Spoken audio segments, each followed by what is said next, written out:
ডিসেম্বরেই ঘোষণা হতে যাচ্ছে ত্রয়োদশ জাতীয় সংসদ নির্বাচনের তফসিল। এর মধ্যে 237 আসনের সম্ভাব্য প্রার্থী ঘোষণা করেছে বিএনপি। জোটগত ইস্যুতে খালি রাখা হয়েছে 63 আসন। ফলে বিএনপির প্রার্থীর তালিকায় দেখা যায়নি বেশ কয়েকজন হেভিওয়েট নেতাদের। এর মধ্যে বাদ পড়েছেন দলের সহ আন্তর্জাতিক বিষয়ক সম্পাদক ব্যারিস্টার রুমিন ফারহানা। খালি রয়েছে তার প্রত্যাশিত ব্রাহ্মণবাড়িয়া 2 আসন। এরপরই বিষয়টি নিয়ে মুখ খুলেন বিএনপির এই নেত্রী। গেল সোমবার রাতে চ্যানেল 24-এর এক অনুষ্ঠানে সাক্ষাৎকার দেন ব্যারিস্টার রুমিন ফারহানা। বলেন, গেল 15 বছর ধরে যেসব দল দুঃসময়ে বিএনপির সাথে রাজপথে সরব ছিল তাদের সাথে জোট নিয়ে আলোচনা চলছে। এছাড়া যেসব দল নতুন করে মাঠে নেমেছে তাদের সঙ্গেও আলোচনার কথা শোনা যাচ্ছে।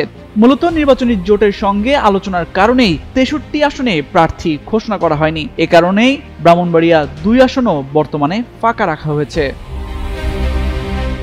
তিনি বলেন, দলের প্রতিটি আসনে 10 থেকে 12 জন মনোনয়ন প্রত্যাশী আছে। সেখান থেকে একজন বাছাই করা কঠিন।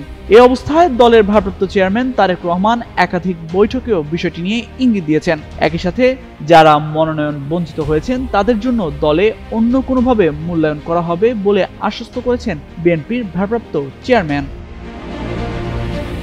মনোনয়ন বঞ্চিত নেতাকর্মীদের অবরোধ বিক্ষোভ নিয়ে রুমিন ফারহানা জানান, নেতাকর্মীদের জন্যই মনোনয়ন প্রত্যাশীরা 1, 2 অথবা 3 নম্বরে চলে আসে। এসব নেতাকর্মীদের ত্যাগ শ্রমের কারণেই মনোনয়ন প্রত্যাশার বিষয়টি আসে। তবে তাদের প্রত্যাশিত প্রার্থী মনোনয়ন না পেলে মন খারাপ হওয়া স্বাভাবিক বলে মনে করেন তিনি। আর তা থেকে আবেগের বশে এমন বিক্ষোভের ঘটনা দেখা যাচ্ছে। তবে সময়ের সাথে এটাও ঠিক হয়ে যাবে বলে প্রত্যাশা বিএনপির এই নেত্রীর। তামজিদ মির্জা, যুগান্তর নিউজ।